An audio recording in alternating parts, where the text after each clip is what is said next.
सुनो, जो व्यक्ति अपने स्पिरिचुअल फादर की ओर वफादार नहीं होता, अपने चर्च की ओर वफादार नहीं होता, वो दुनिया की किसी भी बड़ी से बड़ी चर्च से जुड़ जाए, वो उसकी ओर भी वफादार नहीं होगा।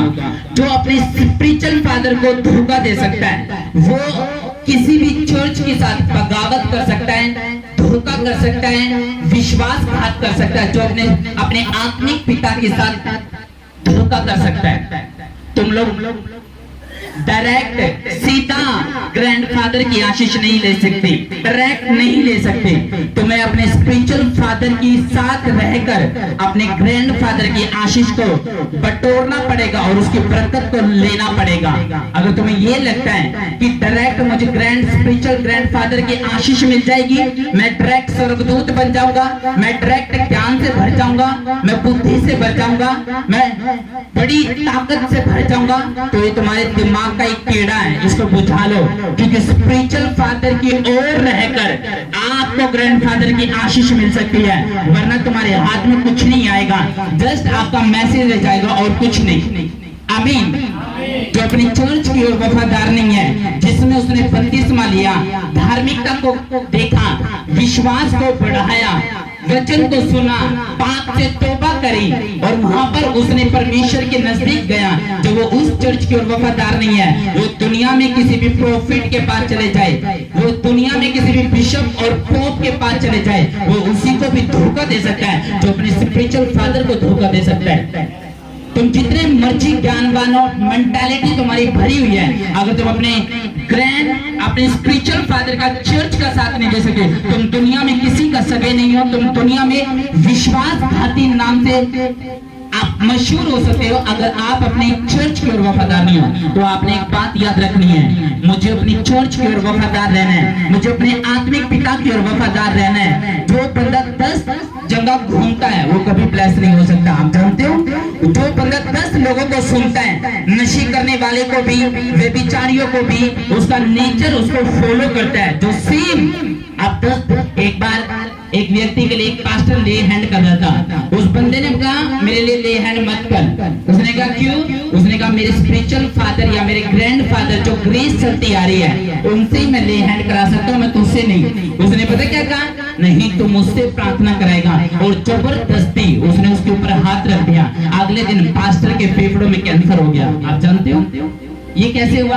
उसने मना करा, तभी भी वो नहीं माना। जो सेम एनोइंटिंग चली आती है, उसकी कदर करो, रिस्पेक्ट करो, इज्जत करो उसकी। वरना तुम दुनिया में किसी भी एनोइंटिंग को ढूंढ लो, किसी भी लाखों मिल सकते हैं, लेकिन ग्रेस जो आपकी टेस्टिमनी को पैदा करती है, वो लाखों में से एक होगी, हजारों में से एक होगी, न जाने कितने लोगों में से एक होगी। तो उस एनोइंटिंग को आपने पहचानना है। हाँ, ले जो भी आ गया हाथ रख दे, जो भी आ गया हाथ रख दे। फिर दिमाग कंफ्यूज, घर कंफ्यूज, परिवार कंफ्यूज, मैरिज कंफ्यूज, रिश्ते कंफ्यूज, पता ही नहीं फिर क्या करना है। क्यों? क्योंकि आप अपने स्पिरिचुअल फादर की ओर वफादार नहीं है। आप दुनिया में किसी भी बिशप पोप की ओर वफादार नहीं होंगे। जाओ, कहीं भी चले जाओ, क्योंकि आपको अपने ग्रैंडफादर की आशीष स्पिरिचुअल फादर की अधीनता में रहकर लेनी पड़ती है।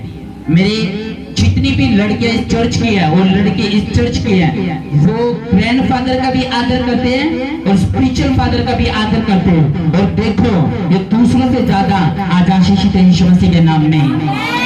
आमीन। आज आपको समझ में आया?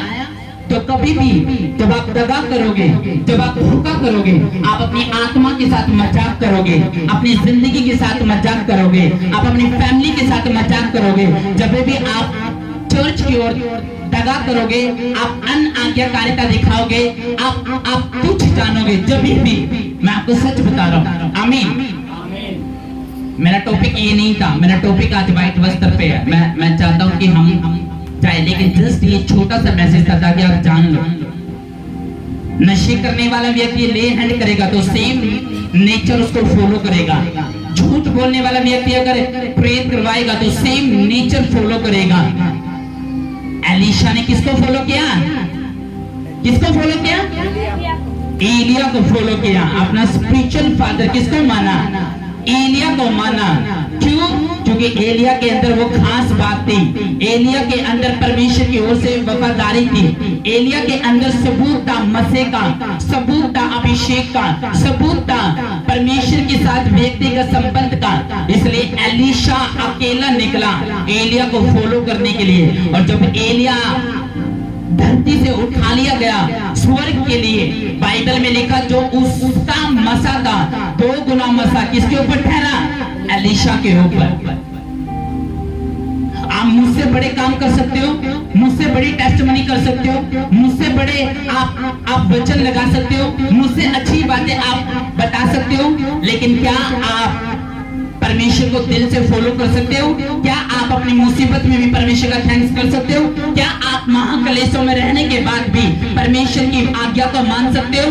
क्या आप अकालों में भी परमेश्वर का थैंक्स कर सकते हो? क्या आप अपनी गलत संगति को छोड़ सकते हो? क्या आप कमरों में लेके रह के अपने घुटनों पे आके परमेश्वर के सामने थैंक्स कर सकते हो? अगर आप ये सब कुछ करने के लिए तैयार हो तो आप बड़े काम कर सकते हो।